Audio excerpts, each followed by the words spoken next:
First things first, I want to thank you guys for the continued support. We surpassed the 28,000 subscriber mark over the weekend, added 1,000 new subscribers in the last week alone. This past week was one of the best weeks that we have ever had here on the channel, which was really surprising to me. Normally, July is a slow month. Many of you guys had been with me since the very beginning. I was reading through some of the comments over the weekend, seeing subscribers that had been with me for 1-2 years. I appreciate you. Keep doing what you're doing. Every like helps. Every comment helps. Even the negative comments. I know some of you get aggravated with the hate watchers, the people who fill the comment section of every video with bullshit. Their comments help the channel too. Every negative comment they post puts more money in my pocket. I can't tell you how much I appreciate each and every one of you. When I started this, I never thought the channel would get to this point. We should surpass 30,000 subscribers by the end of August. If the YouTube predictions are right, we should be nearing 100,000 subscribers by the end of next year. If we get to that point, they'll send me the nice silver play button. Maybe I'll have it replace the face of Jamel Hill behind me. I need to update the pictures on my Woke Hall of Fame anyway. I'm getting tired of walking into the studio every morning and seeing that hideous Jamel Hill O-face. Maybe I'll even replace it with a sexy picture of Rachel Levine instead. You never know. But anyway, let's go ahead and get started. Earlier this summer, I was highly critical of Clay Travis. It is very rare that I find something to criticize with Clay Travis or Outkick. I can only think of a handful of times over the last 2 years where I found a reason to be critical of the site. But earlier this summer, Clay Travis verbally attacked an umpire at his son's Little League baseball game. Not only did he attack him at the game, he then got on YouTube and blasted the umpire again. I thought it was unnecessary. To be honest with you, I thought it was bullshit. Outkick constantly posts stories about immature parents and coaches attacking referees and umpires at these meaningless Little League games. Then the founder of the site is doing the same thing himself. I thought it was a bad look for Clay Travis. I also thought that I would receive a lot of pushback and criticism for going after him, but instead, the vast majority of you guys agreed with me. Youth sports has a major problem right now. They can't find umpires. They can't find referees. Most people working these Little League or AAU games, they're not doing this for the money. They do it for the kids. But they are doing it no longer because the adults continue to fuck everything up. This is a problem throughout youth sports. It's a problem in the white community, and it is damn sure a problem in the black community. It seems like every time I share one of these stories with you guys, it's another case of black on black crime. I wonder if that's the reason the mainstream media never covers it. One of my best friends used to call Little League games at inner city parks. His kids played baseball. Many of his friends had kids playing. He looked at it as an opportunity to make a little bit of side money, but also as an opportunity to be around the kids. He would call football games in the fall, baseball in the spring and summer. Several years ago, he quit. He got tired of dealing with the parents. Over the years, he watched as the parents became more volatile. They became more emotional. These parents who think their kid is going to be their ticket out of the hood. These parents who believe their kid's going to be the next Drew Brees or LeBron James. One youth sports organization that has become synonymous with parents and coaches attacking referees, AAU basketball. The NBA is filled with coaches and players that participated in AAU at one point or another. Dwight Howard, Joel Embiid, Greg Popovich, also known as Papa Woke. Many Division I college basketball players, they received their scholarships from the recognition they received playing AAU ball. It's created this false sense of certainty. If my kid makes an AAU team, he will receive a scholarship. Then he will eventually play in the NBA. We will be rich. No more woke welfare. No more food stamps. No more Folgers. We can now afford Starbucks. There are hundreds of thousands of kids playing AAU basketball.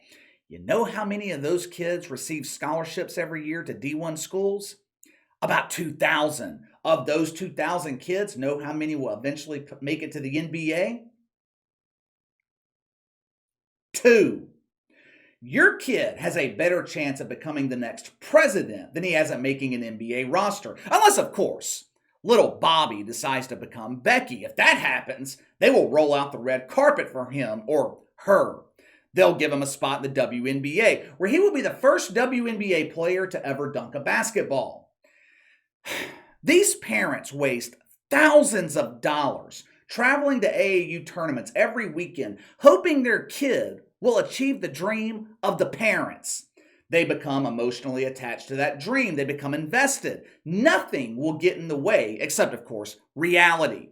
But you can't tell these parents that. You cannot convince them that their kid doesn't have the talent to make the NBA. You tell them some shit like that, they want to fight you. Or in the case of referees, you make one bad call, they want to fight you. There was an AAU tournament over the weekend in Kansas City. Like most AAU tournaments, it featured a bunch of kids who will never make a dime playing basketball.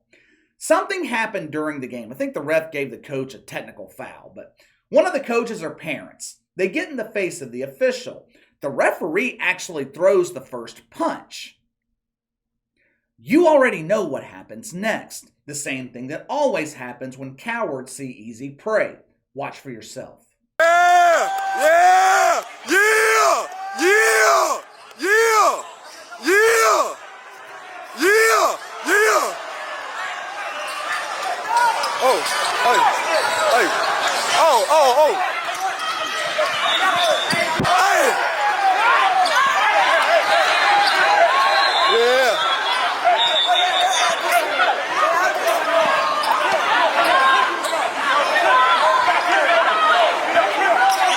I'm about to give me one. Some people are going to blame the referee for starting this fight. I mean, he threw the first punch. They'll say the coach was retaliating, defending himself. The referee attacked him first. Parents have every right to defend themselves. I don't see it that way. When I was growing up, coaches stayed on the sidelines. Parents kept their ass in the bleachers. The only people on the court were the kids and the officials. Over the last few years, parents and coaches, they have stormed the court with more regularity. Each time it happens, a fight breaks out between the parents and the referees. So, if you're this referee, you have a parent, a coach, in your face, yelling and screaming at you, you already know what's about to happen next. The best way to predict the future? Look at the past. Every time parents and coaches are on the court, they attack the referee. This referee decided, I'm going to attack first, and I don't fucking blame him. This is the 5th or 6th time this year that I've shown you a video like this. Remember the incident I shared with you at that church in Georgia where a group of parents jumped a referee at a fucking church? There was that incident at the Pacers facility where mom decided to attack the referee at a girls' basketball game. Shit like this is happening with more and more regularity, yet the mainstream media continues to ignore it. Why? Because in most cases, it's black on black crime, which does not fit the media narrative. The media claims the biggest threat to black men in America is the evil white man, when the reality is the biggest threat to black men in America lies within their own community. Why do we continue to see this at youth sporting events with mostly black kids, black participants? Maybe it has to do with the fact that there is a complete lack of respect for authority. Again, 100% media driven. The media has turned the cops, police officers, the media has turned them into the biggest enemy to the black community. The law is the basic foundation of authority figures. If you create an atmosphere where an entire community doesn't respect the law, that community won't respect any authority. Cop tries to pull you over, what do? You run for your life, resist arrest. When the situation ends in tragedy, the media blames the police. Referee makes a bad call in a meaningless basketball game, you attack him. When the referee ends up kicking your ass, you have your friends jump on him. Eventually, what's going to end up happening? These referees are going to start arming themselves before the game. Someone's going to end up losing their life over a useless AAU basketball game. Then the media will turn around and blame the referee, and they'll blame guns, instead of putting the blame where it belongs on the coaches and parents. Two of the biggest problems right now in the black community, lack of respect for authority and lack of accountability. Jacob Blake's a prime example of what I'm talking about. Police shoot him after he's going for a knife. He later admits, I was going for a knife. The media doesn't care about that, though. No, they don't hold Jacob Blake accountable for his own actions. They blame the police. Lack of accountability. Why does it take a white guy to point this out? How come Al Sharpton doesn't address these issues? How come LeBron James doesn't point this out? Where is Colin Kaepernick? They're too busy pointing the finger at everyone else instead of pointing the finger at themselves. Why won't people like LeBron, Al Sharpton, why don't they address these problems? They supposedly fight for their community, right? If you're fighting for your community, wouldn't you want to address the biggest issues in your community? How come they refuse to do so? Because there's no money in doing that. Al Sharpton can't make money solving problems. He makes money creating mythical problems. Colin Kaepernick can't make money helping the black community. He only makes money by destroying it. The few black men that do speak out on these issues, the media turns them into pariahs. They're an Uncle Tom. They're sellouts. They're not really black. They're not with us. Doesn't make much sense to me, but what the hell do I know? I'm just a white guy on the outside looking in.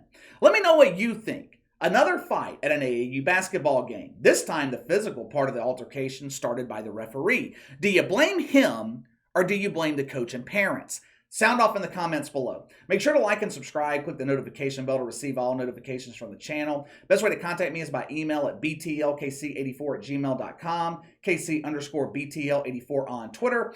I'll see you guys later.